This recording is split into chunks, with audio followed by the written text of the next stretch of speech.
Assalamualaikum warahmatullahi wabarakatuh. Perkenalkan, nama saya Iswandi Afrianto, kelas manajemen 2D. NPM 2023-01-173 akan menjawab tugas final yang diberikan.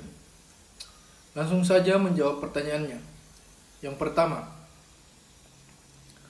arbitrase di Indonesia adalah metode penyelesaian sengketa alternatif di luar pengadilan, di mana para pihak yang bersengketa sepakat untuk menyerahkan penyelesaian sengketa mereka kepada seorang arbiter atau sebuah majelis arbitrase. Arbitrase ini diatur oleh Undang-Undang Nomor 30 Tahun 1999 tentang arbitrase dan alternatif penyelesaian sengketa. Manfaat arbitrase bagi para pihak yang bersengketa. 1. Kerahasiaan proses arbitrase bersifat tertutup sehingga menjaga kerahasiaan sengketa dan informasi bisnis para pihak. 2. Kepastian putusan arbitrase bersifat final dan mengikat tidak dapat diajukan banding sehingga memberikan kepastian hukum. 3. Fleksibilitas para pihak dapat memilih arbiter yang ahli dibanding terkait dengan sengketa. Langsung saya masuk prosedur penyelesaian sengketa melalui arbitrase. Kesepakatan arbitrase, para pihak harus memiliki kesepakatan tertulis untuk menyelesaikan sengketa melalui arbitrase, baik dalam bentuk klausul arbitrase dalam kontrak atau perjanjian terpisah. 2. Pemilihan arbiter, para pihak dapat membeli satu atau lebih dari arbiter akan menyelesaikan sengketa. Sidang arbitrase, arbiter mengadakan sidang untuk mendengarkan keterangan dan bukti dari kedua belah pihak. 5. Keputusan arbitrase, arbiter mengeluarkan keputusan yang bersifat final dan mengikat para pihak. Putusan ini harus dilakukan oleh para pihak. Eksekusi putusan jika salah satu pihak tidak melaksanakan keputusan, pihak yang menang dapat mengajukan permohonan eksekusi pengadilan negeri setempat. Lembaga yang sering digunakan untuk arbitrase di Indonesia adalah Badan Arbitrase Nasional Indonesia, yaitu BANI. Berikut jawaban nomor 2.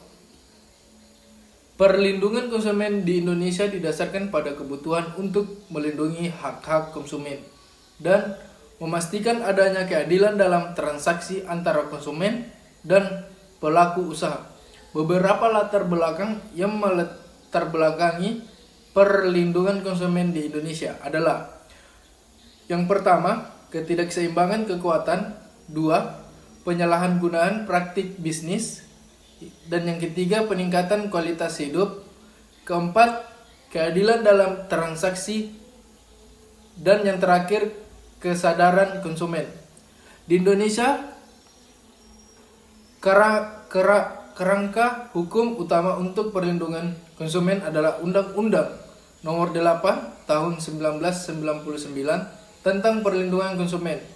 Undang-undang ini mengatur hak dan kewajiban konsumen dalam perilaku usaha, serta menyediakan mekanisme untuk penyelesaian sengketa dan penegakan hak-hak konsumen. Selain itu, ada juga lembaga yang bertugas untuk melindungi konsumen, seperti Badan Perlindungan Konsumen Nasional, yang disingkat BPKN, dan Lembaga Perlindungan Konsumen Swadaya Masyarakat, LKSM. Selanjutnya jawaban nomor 3. Penyelesaian sengketa perdata di Indonesia dapat dilakukan melalui beberapa cara berikut. 1.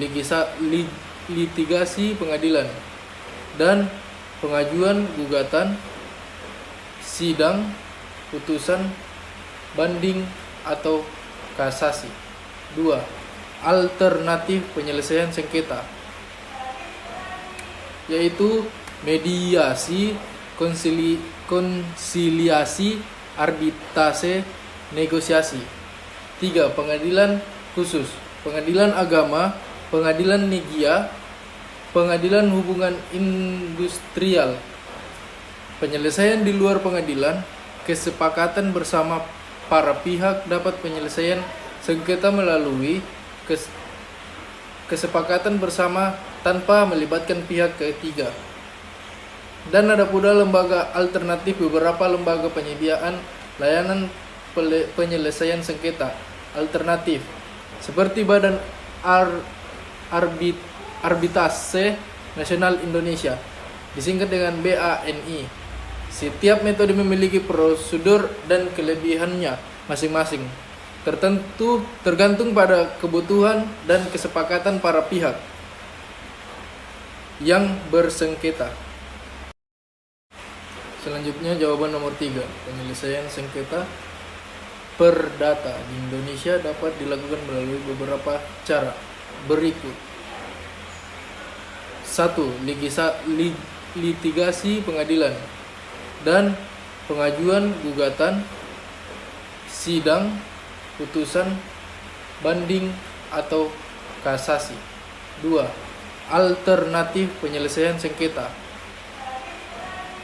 yaitu mediasi, konsiliasi, arbitrase, negosiasi. 3. Pengadilan khusus, pengadilan agama, pengadilan negia, pengadilan hubungan industrial.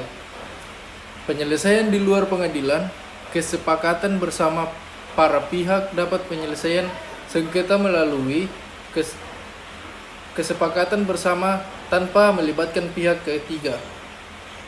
Dan ada pula lembaga alternatif, beberapa lembaga penyediaan layanan penyelesaian sengketa alternatif seperti Badan Arbitrase Nasional Indonesia, disingkat dengan BANI. Setiap metode memiliki prosedur dan kelebihannya masing-masing, tergantung pada kebutuhan dan kesepakatan para pihak yang bersengketa. Selanjutnya jawaban nomor 4. Berikut adalah perbedaan dan persamaan antara penanaman modal dalam negeri, yaitu PMDN, dan penanaman modal asing PMA di Indonesia. Perbedaannya yaitu: 1. Regulasi penanaman modal dalam negeri diatur oleh peraturan perundang-undangan yang berlaku di Indonesia seperti Undang-Undang Nomor 25 Tahun 2007 tentang penanaman modal. Sedangkan penanaman modal asing MA juga tunduk pada ketentuan tambahan terkait investasi asing seperti batasan kepemimpinan saham asing dalam sektor-sektor tertentu. Ada pula persamaan regulasi dasar kedua jenis penanaman modal ini diatur oleh Undang-Undang Nomor 25 Tahun 2007 tentang penanaman modal, yang menetapkan kerangka hukum umum bagi semua bentuk investasi di Indonesia. 2. Tujuan investasi, baik PMDM maupun PMA, bertujuan untuk meningkatkan pembangunan ekonomi, menciptakan lapangan kerja, dan meningkatkan kesejahteraan masyarakat. Selanjutnya jawaban nomor 5. Studi mata kuliah hukum bisnis memberikan manfaat pada pemahaman hukum yang mendalam. Dengan memahami kerangka hukum yang mengatur aktivitas bisnis termasuk kontrak, tanggung jawab perusahaan, dan perlindungan konsumen. Pencegahan risiko hukum juga merugikan risiko hukum dalam operasi, mengurangi risiko hukum dalam operasi bisnis dengan memahami peraturan yang berlaku dengan cara mengelolanya. Kepatuhan dan etika bisnis dapat memahami tanggung jawab sosial dan etika dalam berbisnis, serta kewajiban terkait lingkungan dan ketenaga kerjaan. Belajar hukum bisnis tidak hanya memberikan pengetahuan tentang hukum yang relevan dengan bisnis, tetapi juga membantu dalam risiko pengelolaan risiko, peningkatan kepatuhan dalam mempromosikan praktik bisnis yang etis dan berkelanjutan. Selanjutnya jawaban nomor 6. Cyber crime menunjukkan pada kegiatan kriminal yang dilakukan dengan menggunakan teknologi komputer atau internet sebagai alat atau target utama. Ini bisa mencakup serangan terhadap sistem komputer, pencurian identitas, penipuan online, pencurian data pribadi, dan lain-lain. Cara mengatasi cybercrime ini dalam penjualan online: pertama, meningkatkan keamanan sistem; 2, pendidikan dan kesadaran; 3, monitoring aktivitas; 4, implementasi kebijakan keamanan; 6, kerjasama dengan otoritas hukum. Dengan langkah-langkah ini bisa dapat mengurangi risiko dalam dan mengatasi dampak cybercrime dalam penjualan online, menjaga kepercayaan pelanggan, dan menjaga keberlanjutan operasi bisnis. Nah, yang terakhir saya akan menjelaskan kembali tugas individu yang telah saya kerjakan pada materi CV. Hukum bisnis. CV adalah singkatan dari Komanditer Vennootschap yang dikenal sebagai Persekutuan Komanditer dalam bahasa Indonesia. Ini adalah bentuk kemitraan di mana ada dua jenis mitra.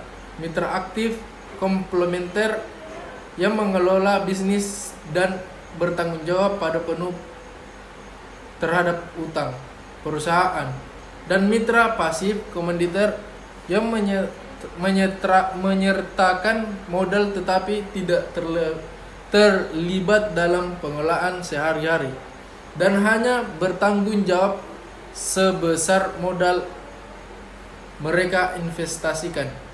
Bentuk ini sering dipilih untuk memisahkan peran manajerial dan investor.